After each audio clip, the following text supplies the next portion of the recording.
भारत के पूर्व प्रधानमंत्री डॉक्टर मनमोहन सिंह इस वक्त चर्चे में है। भारत के पूर्व प्रधानमंत्री डॉक्टर मनमोहन सिंह ने लोकसभा चुनाव 2024 के आखिरी चरण में पंजाब में होने वाली वोटिंग से पहले पंजाब के वोटरों के नाम लेटर लिखा। इसमें उन्होंने पंजाब के लोगों से भाजपा सरकार न बनाने की अपील की। वहीं उन्होंने भारत की अर्थव्यवस्था को हो रहे नुकसान को लेकर अपनी राय दी।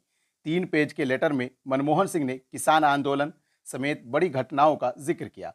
उन्होंने कहा कि भाजपा सरकार ने पंजाब, पंजाबियों और पंजाबियत को बदनाम करने में कोई कसर नहीं छोड़ी। दिल्ली की सीमाओं पर 750 किसान इंतजार करते हुए शहीद हो गए। इनमें ज्यादातर करीब 500 पंजाब के किसान थे। मोदी जी ने चुनाव के दौरान नफरत भरे भाषण दिए। वो पहले प्रधानमंत्री है जिन्होंने पद की गरिमा कम की है। कुछ गलत बयान के लिए उन्होंने मुझे भी जिम्मेदार ठहराया। मैंने अपने जीवन में कभी भी एक समुदाय को दूसरे समुदाय से अलग नहीं किया। ऐसा करने का कॉपीराइट सिर्फ भाजपा के पास है। डॉक्टर मनमोहन सिंह के लेटर की 9 बातें। पहली बात जो उन्होंने कही वो है, संविधान को तानाशाही करने वालों से बचाना है। मेरे प्यारे देशवासियों, भारत एक अहम मोड़ पर खड़ा है। मतदान के अंतिम चरण में हमारे पास ये सुनिश्चित करने का एक अंतिम मौका है कि लोकतंत्र और हमारे संविधान को भारत में तानाशाही कायम करने की कोशिश कर रहे निरंकुश शासन के बार बार होने वाले हमलों से बचाया जाए। पंजाब और पंजाबी योद्धा है। हम बलिदान की भावना के लिए जाने जाते हैं। समावेशिता, सद्भाव, सौहार्द और भाईचारे के लिए लोकतांत्रिक लोकाचार में हमारा अदम्य साहस और सहज विश्वास हमारे महान राष्ट्र की रक्षा कर सकता है। दूसरी बात जो उन्होंने कही, मोदी ने पंजाबियों को बदनाम किया। पिछले 10 सालों में भाजपा सरकार ने पंजाब, पंजाबी और पंजाबियत को बदनाम करने में कोई कसर नहीं छोड़ी। 750 किसान, जिनमें ज्यादातर पंजाब से थे, दिल्ली की सीमाओं पर महीनों तक इंतजार करते हुए शहीद हो गए। जैसे कि लाठियां और रबर की गोलियां पर्याप्त नहीं थी। प्रधानमंत्री ने संसद की दहलीज पर हमारे किसानों को आंदोलनजीवी और परजीवी कहकर मौखिक रूप से हमला किया। उनकी एकमात्र मांग उनसे परामर्श किए बिना उन पर थोपे गए 3 कृषि कानूनों को वापस लेने की थी। मोदी जी ने 2022 तक हमारे किसानों की आय दोगुनी करने का वादा किया था।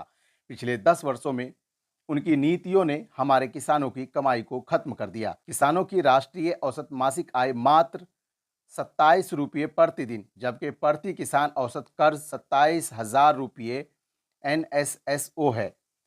ईंधन और उर्वरक सहित इनपुट की उच्च लागत, कम से कम 35 कृषि संबंधी उपकरणों पर जीएसटी और कृषि निर्यात व आयात में मनमाने निर्णय ने हमारे कृषक परिवारों की बचत को नष्ट कर दिया है और उन्हें हमारे समाज के हाशिए पर छोड़ दिया है।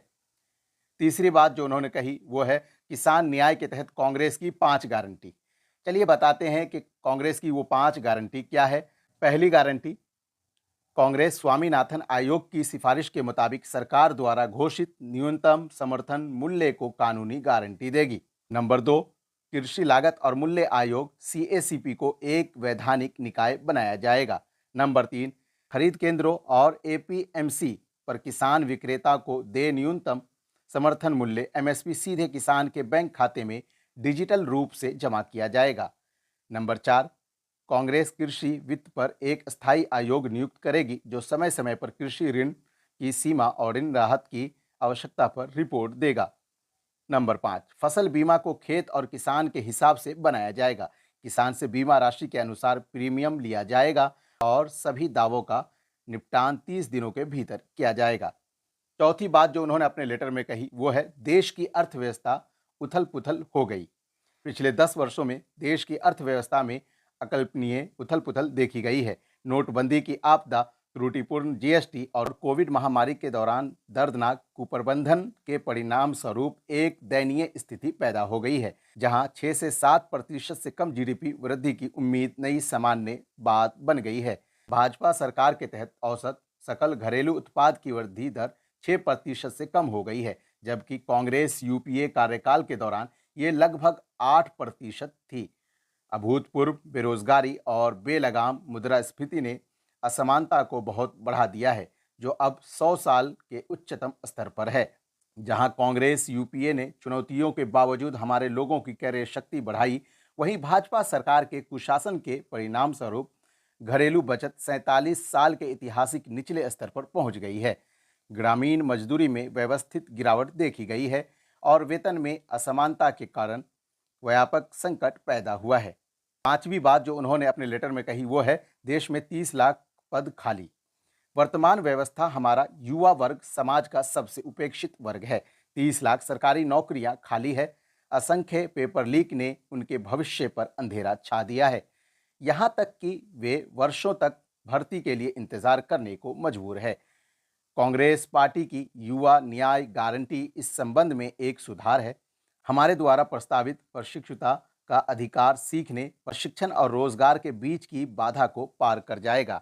हमने प्रतिबद्ध किया है कि 30 लाख रिक्तियों को नौकरी के अनुसार व्यवस्थित रूप से भरा जाएगा। कैलेंडर, उनमें से आधी नौकरियां महिलाओं के लिए आरक्षित होंगी और हम पेपर लीक मामले के लिए एक फास्ट ट्रैक अदालतें स्थापित करेंगे। छठी बात जो उन्होंने अपने लेटर में कही वो है, अग्निवीर योजना ने राष्ट्रीय सुरक्षा को खतरे में डाला। भाजपा सरकार ने हमारे सशस्त्र बलों पर गलत सोच वाली अग्निवीर योजना थोपी। भाजपा सोचती है कि देशभक्ति, वीरता और सेवा का मूल्य सिर्फ 4 साल है। ये उनके फर्जी राष्ट्रवाद को दर्शाता है। जिन लोगों ने नियमित भर्ती के लिए प्रशिक्षण लिया, उनके साथ निवर्तमान शासन ने बहुत बुरा विश्वासघात किया। पंजाब का युवा, किसान का बेटा जो सशस्त्र बलों के माध्यम से मातृभूमि की सेवा करने का सपना देखता है, अब केवल 4 साल के लिए भर्ती होने के बारे में 2 बार सोच रहा है। अग्निवीर योजना राष्ट्रीय सुरक्षा को खतरे में डालती है। इसलिए कांग्रेस पार्टी ने अग्निवीर योजना को खत्म करने का वादा किया है। डॉक्टर मनमोहन सिंह ने 7वीं बात जो अपने लेटर में कही वो ये है, यूपीए सरकार ने पंजाब के लोगों की मदद की। कांग्रेस यूपीए सरकार ने पंजाब के लोगों की मदद के लिए हर संभव प्रयास किए। अमृतसर कोलकाता इंडस्ट्रियल कॉरिडोर, जो अब पूर्वी समर्पित फ्रेट कॉरिडोर का हिस्सा है और अमृतसर, जालंधर और लुधियाना से होकर गुजरता है, हमारे कार्यकाल के दौरान लागू किया गया था। बठिंडा में एक नई ऑयल रिफाइनरी 2011 में स्थापित की गई थी, जिसमें तेल की 2200 किलोमीटर लंबी क्रॉस कंट्री पाइपलाइन राष्ट्र को समर्पित की गई थी। हमने 2008 में रोपड़ में एक आईआईटी और 2006 में पटियाला में एक राष्ट्रीय कानून विश्वविद्यालय की स्थापना की। 2009 में खटकड़ कला में उनके पृथक स्थान पर शहीद भगत सिंह स्मारक का उद्घाटन किया।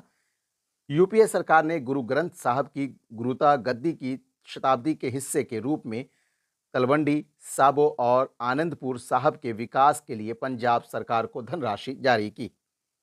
भले ही मेरे कार्यकाल के अधिकांश समय राज्य में अकाली भाजपा सरकार थी, सहकारी संघवाद की सच्ची भावना का पालन करते हुए हमने पंजाब के लोगों को संसाधनों का उचित हिस्सा प्रदान करने में कोई कसर नहीं छोड़ी।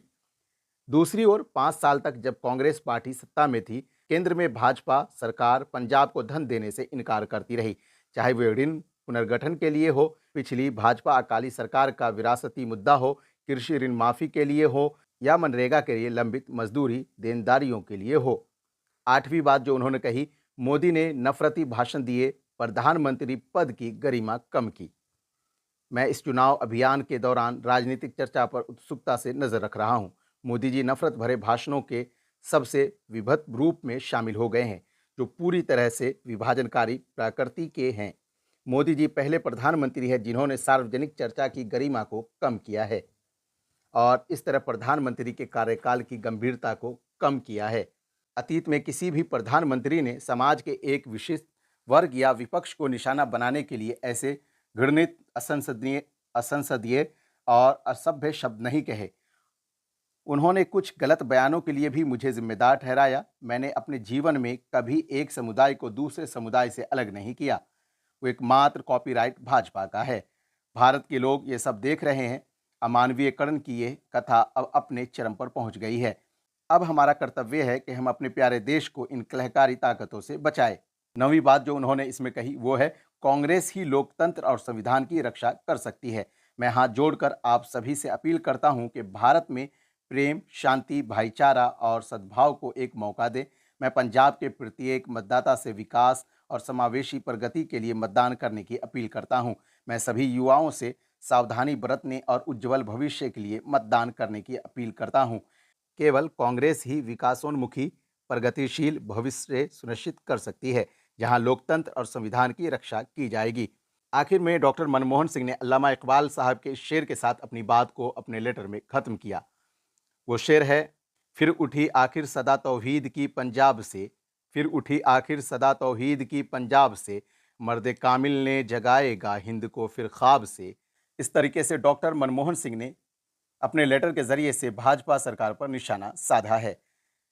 अगर वीडियो आपको अच्छी लगी तो वीडियो को लाइक और इस वीडियो को अपनी फैमिली मेंबर के साथ साझा करना ना भूलें। Thanks for watching.